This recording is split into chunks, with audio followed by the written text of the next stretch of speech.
Yo, what's up mga idol? Kai Soto update tayo ngayon. Yo, Kai o Yuki Kawamura at Kai Soto tandem may makakatapat po sa kupunan ng Toyama Grouses sa laban nila sa March 20, 2024. And bago tayo magpatuloy, syempre hindi ko po kakalimutan ang mga solid subscribers natin at fans ni Kai Soto na laging nakaabang sa ating mga daily updates. Shout out po sa ating mga kaibigan, Jan Alfred, kay Jaja from Ermitaño Zone 1, Jun Smith Herrero from Masbate, Alejandro Is Alas Bales of Pontevedra Capiz, Ronald Verbosidad Idol from Taguig, Cyril Bales, Francis Vidal Alhama from Humayao, Langkaan Todas Marinas Cavite, Christopher Tabuhara, Roger Rodriguez from Singapore, Ronald Pereira, kay Kuya Ronnie from Muntinlupa City, Ronel Abo, Ewan Piano Vlog from Ormoc City, Alex Obo from Kingdom of Saudi Arabia, Tabuk. And well mga kaibigan, kung gusto mo din pong ma-shout out, please comment down below your name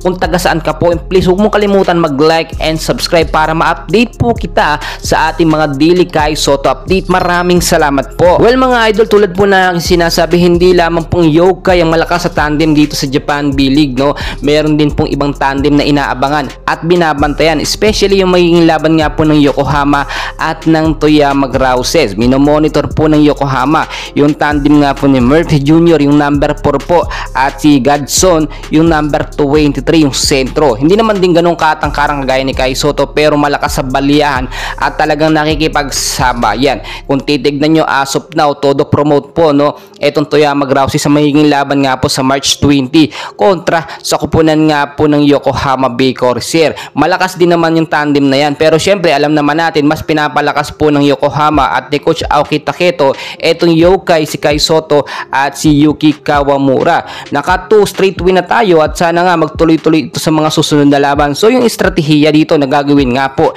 ng Yokohama at ni Coach Aoki Taketo para ma-maintain yung magandang momentum at chemistry ni Kai Soto at sa kanyang mga ka-teammates, no, especially ipapasok si Kai Soto sa first 5 ng game para nga po mahirapan na agad sa opensa eto nga pong kupunan ng Toyama Grouses at lumakas agad ang depensa ng Yokohama, especially at madalas nga pong ginagawa ni Coach Taketo, inilalabas under 2 minutes si Kai Soto at ibinabalik po pagdating ng second quarter ng game, minsan under 4 and 3 minutes na. Pagdating ng second half, third and fourth quarter ng game, doon na po binababad si Kai Soto.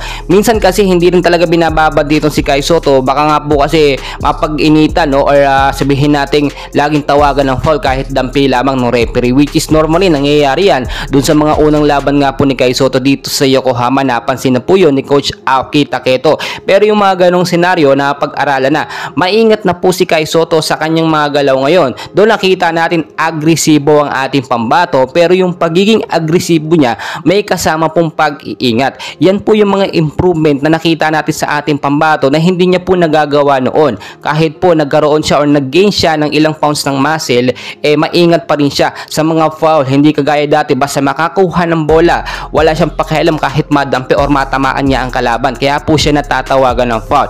Yung sinasabi natin na magaling din na tandem dito sa Toyama Grouses, inaasahan na po natin yan, natatapatin lang yung Yokai, which is ngayon nga very trend sa Japan, lalo na itong Japan B-League nakikilala sa Pilipinas at ilang bansa sa Asia dahil nga po sa Kai Soto and Yuki tandem kasama ng magagaling na player sa B-League, isang reason yan. Kaya nga po todo promote etong Toyama Grouses sa magiging laban. Maraming supporters po ang Toyama Grouses, pero hindi naman nagpapahuli ang Yokohama Bay Corsair. Sabihin na natin hindi ganoon karami ang supporter po ng Yokohama dito nga po sa Japan, pero sa bansang Pilipinas mga kaibigan, libo-libo po ang taga-suporta ng Yokohama, especially na dyan si Kai Soto kaya sinusuportan. Pero kapag walang Kai Soto dyan sa Yokohama, hindi po ganoon na may bibigay na suporta dito sa Yokohama. Si Kai Soto kasi ang ating hinahabol, taka main na sinusuportahan natin hindi ang ibang lahi.